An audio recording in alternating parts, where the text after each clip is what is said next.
Supplementary, ji on कीजिएगा। Supplementary and access grant, अगर आपने बजट लिया है, आपने कोई बजट लिया है,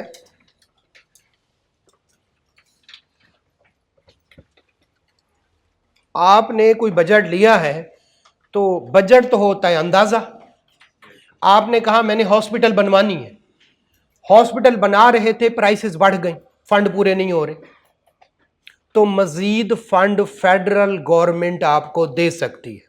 इसको कहते हैं सप्लीमेंट्री ग्रांट या सप्लीमेंट्री बजट या मिनी बजट। ये बात समझ आइए। आप हॉस्पिटल बना रहे थे, आपको लगा यार इमरजेंसी डिपार्टमेंट अलग से बना देना चाहिए, तो जो आप सर्विस बना रहे हैं उसके साथ एडिशनल सर्विसेज बना ली। यार इस इलाके में हादसात बड़े होते हैं, तो यहां पे हमें एक ट्रामा सेंटर अलग से बना देना चाहिए। तो आपने जो बजट लिया, प्राइसेस बढ़ गई, वो पूरा नहीं हो रहा। आपने जो बजट बनाया था वो इनसफिशिएंट है, या आप कोई एक्स्ट्रा सर्विस जो पहले सर्विस ली थी या पहले जिसके लिए बजट लिया था, आपको लगता है कोई मजीद, जैसे हॉस्पिटल का बजट लिया था लेकिन यहां पे एक्सीडेंट बहुत ज्यादा होते हैं, तो हमें एक इमरजेंसी ब्लॉक अलग से बनाना चाहिए, तो उसके लिए क्या हो सकती है, कुछ सप्लीमेंट्री सर्विस आ सकती है। जैसे आपको लगा कि यार सैलाब आ जाता है, बजट में ये चीज़ नहीं थी, फलां जगह पे जो है दरिया सिंध पे बंद बांध दें, उसके लिए फिर ज़्यादा पैसे चाहिए होंगे, ठीक है। इसी तरह से सैलाब आता है तो लोग जो है बेघर हो गए हैं, अचानक से हमें पैसे जरूरत पड़ गई, तो हम एक और बजट भी ला सकते हैं, मिनी बजट, एक्सेस बजट या सप्लीमेंट्री बजट कहते हैं। ले जी पढ़ते हैं, सप्लीमेंट्री या एक्सेस ग्रांट आ जाए जरा। If in a financial year it is found, ये पता चला है, authorised expense for a service is insufficient, पूरे नहीं है,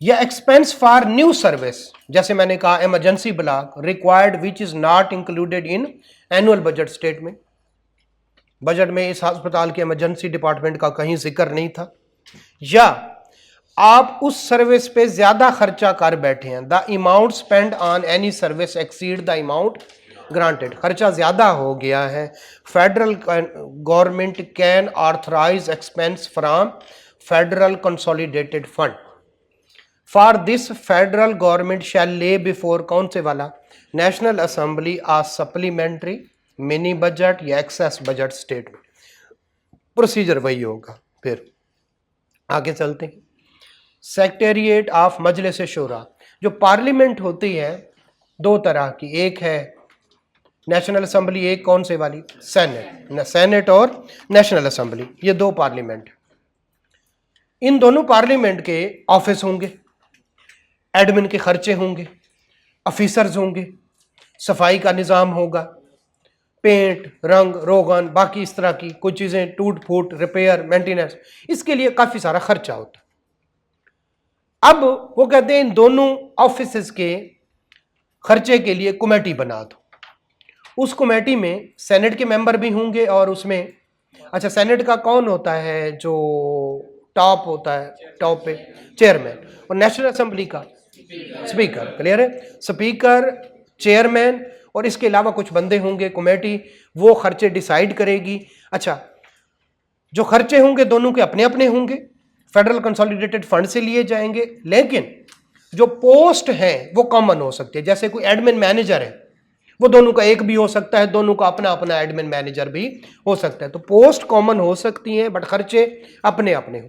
कौन देखता है इन खर्चों को, कमेटी, उसको फाइनेंस कमेटी कहते हैं। उसमें कौन कौन शामिल होता है, चेयरमैन, स्पीकर और बाकी कुछ लोग भी, ओवरऑल सदर देख रहा होता है, प्रेसिडेंट। चले पढ़ते हैं, हमें पता चल गया।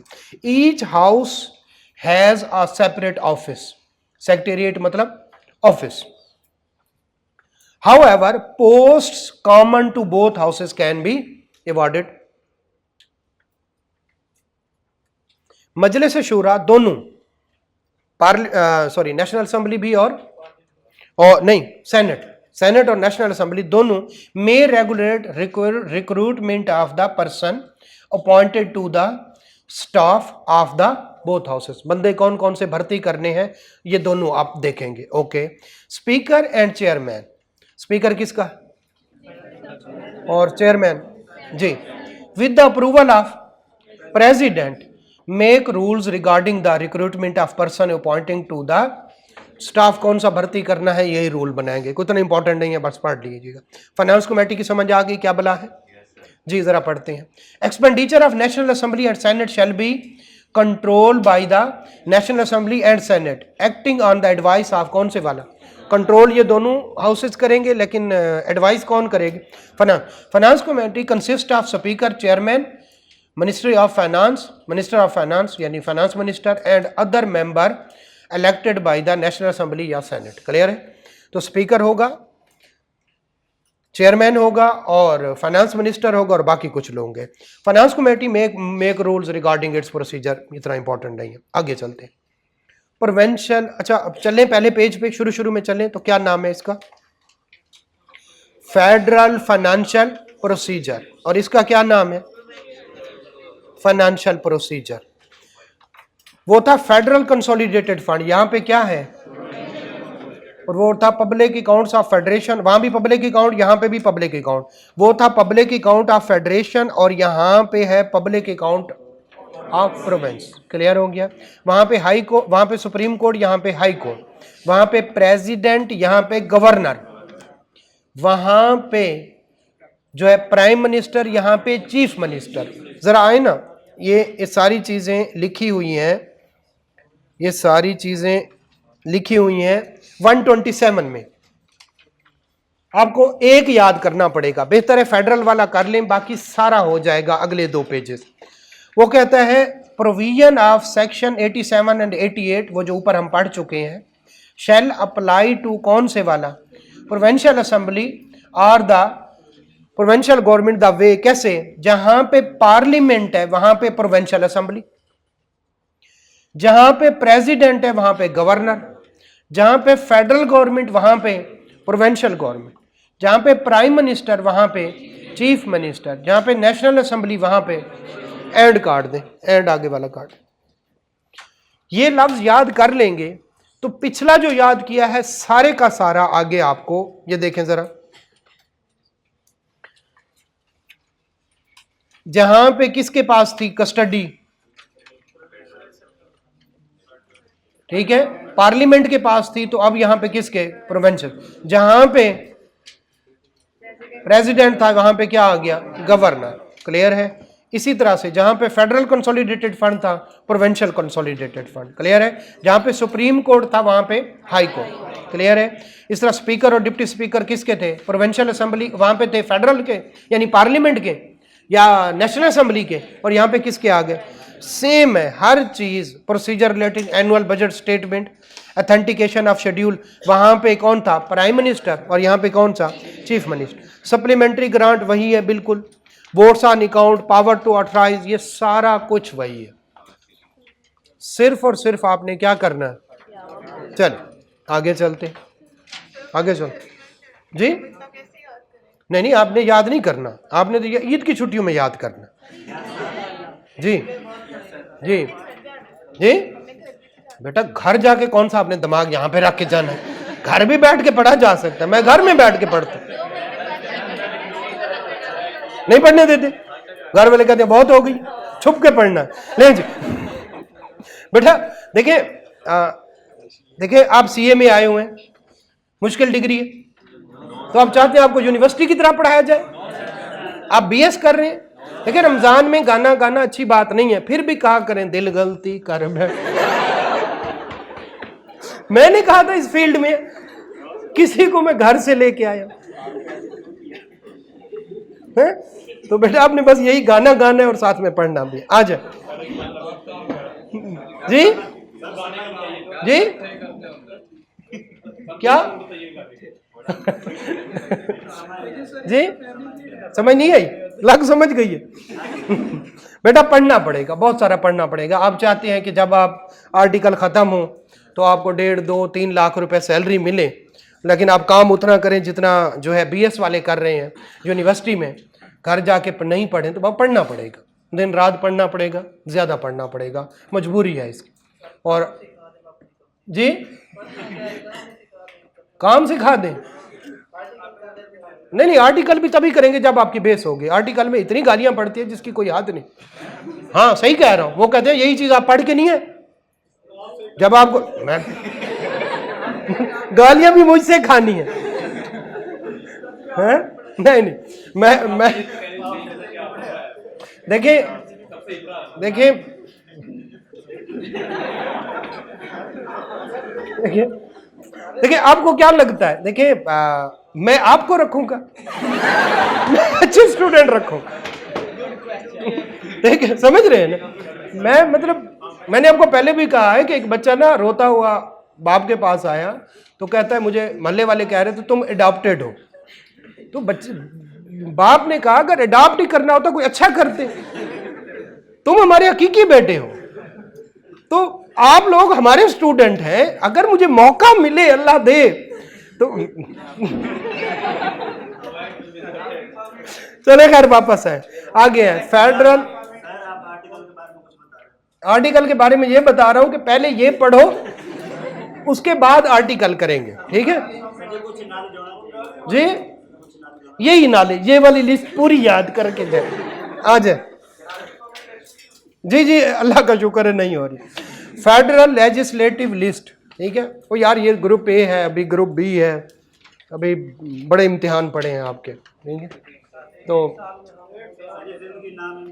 जी बिल्कुल ऐसा है, बिल्कुल ऐसा है जी, ऐसा है। तो ये वाला इम्तिहान के बारे में आपको पढ़ा। आ जाए पावर ऑफ फेडरेशन। देखें कुछ टैक्सेस फेडरल हैं, कुछ टैक्सेस प्रोविंशियल हैं। जैसे सेल्स टैक्स है, सेल्स टैक्स जो सर्विसेज पे है वो प्रोविंशियल है, और जो गुड्स पे है, इंपोर्ट एक्सपोर्ट पे है, वो कौन से वाला है, वो फेडरल है। इसी तरह से मैं 2-3 चीजें आपको बता दूं। इसी तरह से आपने प्रॉपर्टी सेल की, 10 लाख की ली थी, 12 लाख की बेची, तो 2 लाख जाएगा income from property, income tax federal है। क्लियर है। इस ट्रांजैक्शन पे कोई टैक्स लगेगा वो भी फेडरल है, लेकिन इस ट्रांजैक्शन की आएगी ट्रांसफर स्टैंप ड्यूटी, ट्रांसफर पे स्टैंप ड्यूटी होती है, वो प्रोविंशियल भी पड़ा हुआ। तो कुछ टैक्सेस प्रोविंशियल है और कुछ टैक्सेस कौन से वाले, property tax, property tax federal tax है, प्रॉपर्टी टैक्स। लेकिन लग्जरी हाउसेस पे एक और टैक्स लगता है, वो प्रोविंशियल। क्लियर हो गया। इसी तरह से लग्जरी गाड़ियों पे कुछ टैक्स लगता है, वैसे गाड़ियों पे इनकम टैक्स लग रहा होता है, सेल्स टैक्स लग रहा होता है, फेडरल है। लेकिन लग्जरी गाड़ियों पे एक और टैक्स लगता है, वो कौन से वाले, प्रोविंशियल। जरा आए पहले प्रोविंशियल थोड़े से हैं वो देख लेते हैं। Power of the provinces to legislate on taxes, taxes पे ऊपर कानून बना सकते हैं। एरिया वेयर, पेज नंबर 5 पे है।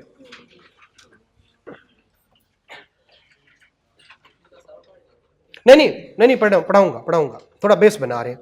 All taxes other than mention above, ये जो कौन से वाले हम शुरू करने लगे थे और हमने उसको रोक लिया, वो कौन से वाले, फेडरल टैक्सेस। उनके अलावा वो कहता है इन अबव लिस्ट जो है are covered in the scope of कौन से वाला, प्रोविंसेस, लेजिस्लेशन ऑफ प्रोविंसेस। तो प्रोविंसेस कौन से टैक्स लगाते हैं, सेल्स टैक्स ऑन सर्विसेज। इसका मतलब है sales tax on goods federal होगा, फेडरल एक्साइज ड्यूटी चाहे गुड्स है चाहे सर्विसेज है, ये हमने कहीं और भी पढ़ा था। कस्टम ड्यूटी, ये सारे कौन से वाले हैं, फेडरल है। Indirect taxes, direct taxes, capital value tax, income tax, ये फेडरल टैक्सेस है, ये हमने पढ़ा था चैप्टर 1 में।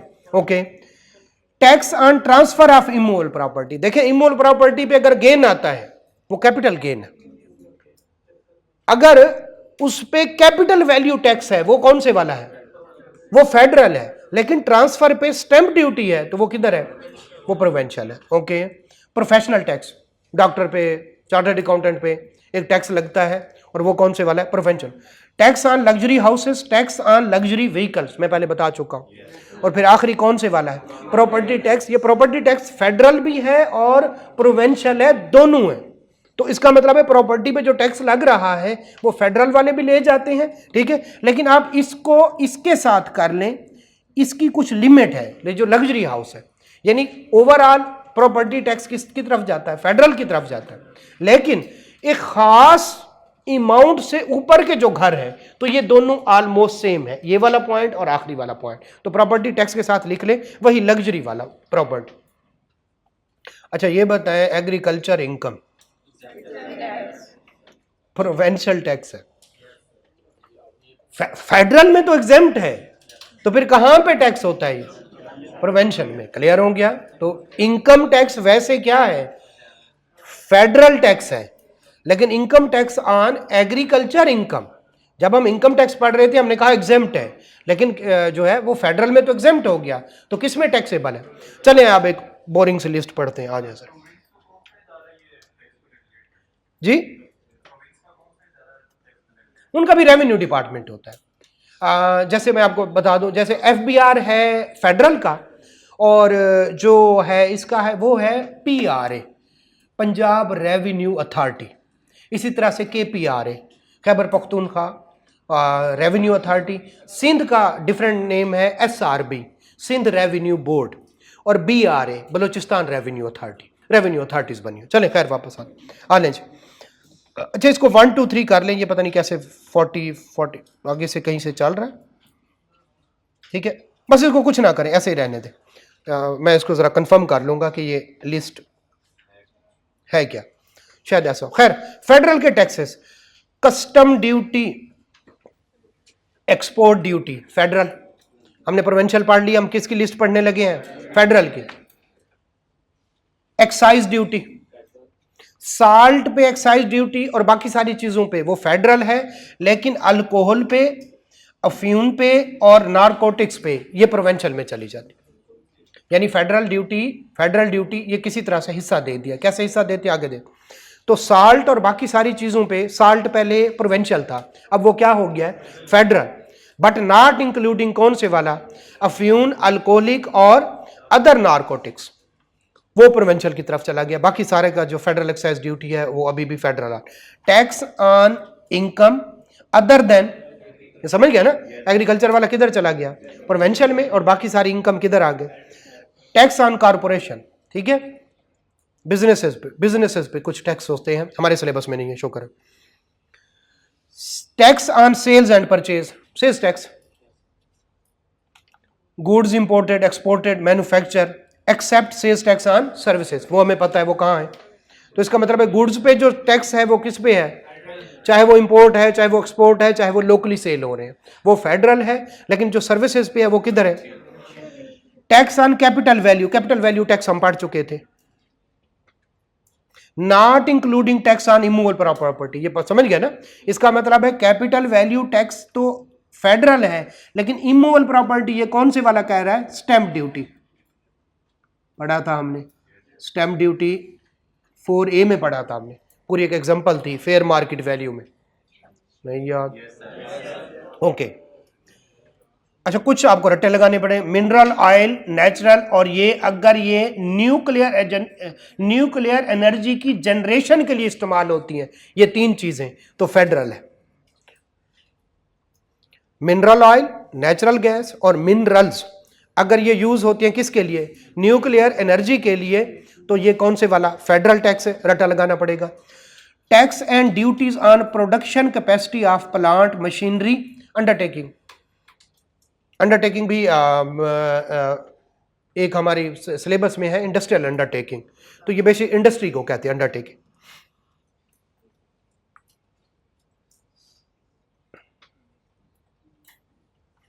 और एयरपोर्ट वगैरह पे या सी पोर्ट वगैरह पे ना इसको टर्मिनल टैक्स कहते हैं, कोई आके वहां पे रुकता है, जैसे मोटरवे वगैरह, वहां से आप गुजरते हैं तो आपसे क्या लेते हैं। इसी तरह से अगर कोई शिप गुजरता है एयरपोर्ट पे आके क्या करते हैं, कोई जो एरोप्लेन लैंड करता है तो उसके taxes. Terminal tax on goods or passengers carried by railway, sea or air, ठीक है। फेयर, फ्रेट, ये वाले टैक्सेस कौन से वाले, फेडरल, क्लियर है। अच्छा इससे अब इन सब को उसने क्या कर दिया है, इनकम टैक्स ऑर्डिनेंस फेडरल कानून है या प्रोविंशियल, फेडरल है, उसमें कौन कौन से आते हैं, ऊपर हमने जितना पढ़ा, income tax, tax on corporation और ये मिनरल वगैरह वाले भी टैक्स, ये सारे किस में कवर हो जाते हैं? इनकम टैक्स है। फेडरल ये ऊपर हमने पढ़े हैं, ये भी और ये भी हम ऊपर पढ़े हैं। ये कौन से वाले कानून के तहत? इनकम, ये सारे किधर लिखे हुए? Income tax. इसी तरह से सेल परचेज वाला टैक्स सेल्स टैक्स पे, और इसी तरह से ये एक्साइज ड्यूटी वगैरह किधर आ जाएगा? Federal excise. और इसी तरह से जो है कैपेसिटी वगैरह वो कस्टम एक्ट। तो इंपोर्ट पे, एक्सपोर्ट पे फेडरल एक्साइज ड्यूटी, कस्टम, ये सारे ये 3 कानून है। कौन से वाला से? और ये हम चैप्टर 1 में इनके पढ़ा है, थोड़ा सा इन कानून के बारे में हमने चैप्टर 1 में पढ़ा है ना। फेडरल एक्साइज ड्यूटी क्या होती है, कस्टम, और सेल्स अभी हम डिटेल से आगे जाके पढ़ेंगे। चले, फिर जो कैपिटल वैल्यू टैक्स है उसका भी एक कानून है। कैपिटल वैल्यू टैक्स जो फाइनेंस एक्ट 1989 के तहत लगाया गया। क्लियर है? अच्छा, बस पढ़ा इतना है। थोड़ा सा एक हमारा टॉपिक रहता है, उसका मैं कंसेप्ट क्लियर कर दूं। ये पहले इस तरह से नहीं था। पीपीपी का एक कारनामा है, वो है 18वीं तरमीम। उसके तहत उन्होंने कुछ टैक्सेस प्रोविंसेस को दे दिए। पहले सारे टैक्सेस जाते थे किसके पास? फेडरल के पास। जब फेडरल के पास जाते तो आपको पता है कौन लोग हैं वहां से ज्यादातर पैसा उठा लेते। क्लियर है? तो वो सूबों के पास जाता नहीं था। तो एक तरमीम की, 18वीं तरमीम, जो कि बहुत बड़ा कारनामा है, 18वीं तरमीम की, और उससे सूबों को उनका हक मिला। उसको कहते हैं NFC, national finance commission award. उसके तहत उन्होंने कहा भाई गुड्स पे टैक्स कौन लेगा? फेडरल, लेकिन सर्विसेज पे। इसी तरह से जो कैपिटल वैल्यू टैक्स है वो फेडरल, लेकिन स्टैंप ड्यूटी। इसी तरह से कारपोरेशन पे टैक्स फेडरल, प्रोफेशनल टैक्स वो प्रोविंशियल हो जाए। क्लियर हो गया? इसी तरह से सारे के सारा आप ले लें, कौन से वाला जो है प्रॉपर्टी टैक्स आप ले लें, कोई मसला नहीं, टर्मिनल टैक्स आप ले लें, लेकिन जो लग्जरी हाउस और लग्जरी गाड़ियां हैं उनका टैक्स कौन लेगा? इसी तरह से सारे इनकम टैक्स आपके, लेकिन जो एग्रीकल्चर इनकम पे टैक्स है वो किसको मिलेगा? इसको कहते हैं NFC अवार्ड। इससे क्या हो गया? सूबे अपना खर्चा अपने करने के, बार बार उनको इस्लामाबाद की तरफ नहीं देखना पड़ता, जो बहुत बड़ी बात थी। ठीक है? क्योंकि फेडरल कुछ इदारे हैं वो जो है वो काफी सारे पैसे लेके गायब हो जाते हैं, वो ना ऑडिट करवाते हैं, आपको पता है। खैर, एक प्रेसिडेंट NFC एक कमेटी बनती है, उसमें सूबे का गवर्नर होता है, सारे सूबों के फाइनेंस मिनिस्टर होते हैं, फेडरल फाइनेंस मिनिस्टर होता है, और प्रेसिडेंट और गवर्नर की मुशावरत से कुछ और बंदे होते हैं। अवार्ड बनता है, वो हर दफा वो कहते हैं चलो ये टैक्सेस तो है ही हैं, पता चल गया ये फेडरल टैक्सेस है, ये कौन से वाले? ये प्रोविंशियल टैक्सेस, ये तो है ही है। कुछ और ग्रांट भी फेडरेशन देगी, फेडरेशन मतलब फेडरल लेवल, फेडरल गवर्नमेंट देगी किसको? प्रोविंसेस को। 2 चीजें हो गई, एक सूबों का अपना हिस्सा, लेकिन अगर किसी सूबे में जैसे बलूचिस्तान में हालात खराब है, उनको मजीद कुछ, उनकी पुलिस को कुछ असला चाहिए, कुछ चीजें, तो वो भी फेडरेशन देगी। क्लियर है? तो ये रखा गया, ये बहुत अच्छी बात है। इसको एनुअली, सेमी एनुअली मॉनिटर किया जाता है कि आप वाकई सूबों के पास पैसा जा भी रहा है या नहीं जा रहा। क्लियर हो गया? तो ये कल एक, इसके पीछे मैंने आपको पहले पढ़ा दिए फेडरल टैक्सेस ताकि आपको पता चल जाए, फिर कौन से वाले पढ़ा दिए? Provincial taxes. कल हम पढ़ेंगे पीछे जाके कौन से वाला? Distribution of the revenues between federation and, और उसमें कौन से वाला? National finance commission. कल हम यहीं से स्टार्ट करेंगे। Thank you.